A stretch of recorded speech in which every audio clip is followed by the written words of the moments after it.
Hello student, welcome to physics time institute. Profit loss के कुछ फॉर्मूले हैं यहाँ पे हैं।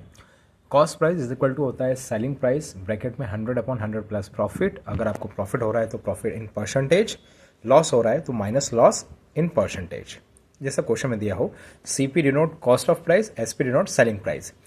अब ये है आपकी मार्क प्राइस। मार्क प्राइस और सेलिंग प्राइस में रिलेशन होता है mark price is equal to selling price bracket में 100/100 माइनस डिस्काउंट। ओके, यहाँ पे जो डिस्काउंट रहेगा वो भी परसेंटेज में रहेगा। ये भी परसेंटेज है, ये भी परसेंटेज है, ये भी परसेंटेज में होगा। डिस्काउंट होता है mark price minus selling price. जो आपकी मार्क प्राइस है किसी ऑब्जेक्ट के ऊपर और जो आपको सेल प्राइस मिली, अगर आप उसका डिफरेंस निकालेंगे तो डिस्काउंट निकल जाएगा। कॉमन सेंस की बात है, मार्क प्राइस में से सेलिंग प्राइस निकाल दीजिए, डिस्काउंट का अमाउंट पता चल जाएगा। प्रॉफिट क्या होता है? प्रॉफिट होता है sale price minus cost price. जो एक्चुअल आपकी कॉस्ट प्राइस है, अगर वो सेल प्राइस में से माइनस कर देंगे तो आपको प्रॉफिट पता चल जाएगा। प्रॉफिट परसेंटेज होगा आपका प्रॉफिट अपॉन में CP cost price into 100। Loss होगा आपका परसेंटेज में लॉस अपॉन में CP इंटू 100। CP का मतलब कॉस्ट प्राइस। हमने यहाँ पे एक प्रॉब्लम कर रखा है, if the sale price of an article is twice the cost price. यहाँ पे जो सेल प्राइस है 2 टाइम है कॉस्ट प्राइस के, आपको प्रॉफिट परसेंटेज में निकालना है। ठीक है, CP और SP का एक काम करिए, ये तो बहुत सिंपल सवाल है। SP आपको दे रखा है 2 टाइम ऑफ CP और आपको प्रॉफिट परसेंटेज निकालना है। प्रॉफिट परसेंटेज का फॉर्मूला होता है प्रॉफिट अपॉन में CP इंटू 100। अब आपको प्रॉफिट निकालना पड़ेगा, तो प्रॉफिट क्या होता है? Selling price minus cost price. ये आपने फॉर्मूला लगा दिया, डायरेक्ट ये जो फॉर्मूले हैं बस इसका यूज कर लीजिए।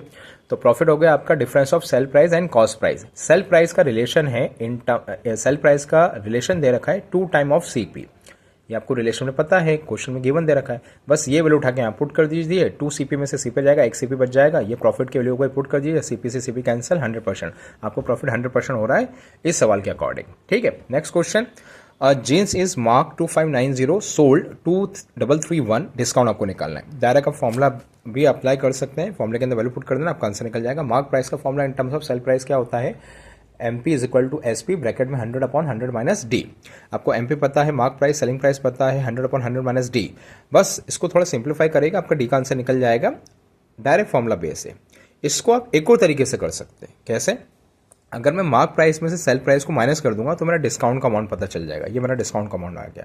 अब मुझे डिस्काउंट तो निकालना परसेंटेज के अंदर। ये देखिए डिस्काउंट निकालना है, ये तो अमाउंट है। अब आप निकालेंगे परसेंटेज, तो परसेंटेज कैसे निकलेगा? डिस्काउंट अपॉन में मार्क प्राइस इंटू 100। डिस्काउंट की वैल्यू पुट कर दी, मार्क प्राइस की वैल्यू पुट कर दी, कैंसिल आउट करेंगे। ये बहुत आसानी से निकल गया। थोड़ा यहाँ पे कैलकुलेशन ज़्यादा है फॉर्मूले से, और अगर कॉमन सेंस का यूज़ करते हैं, लॉजिक लगाते हैं, तो बड़ा आसानी से यहाँ पे आंसर निकल जाएगा। ठीक है, आई होप को समझ में आया। Thank you.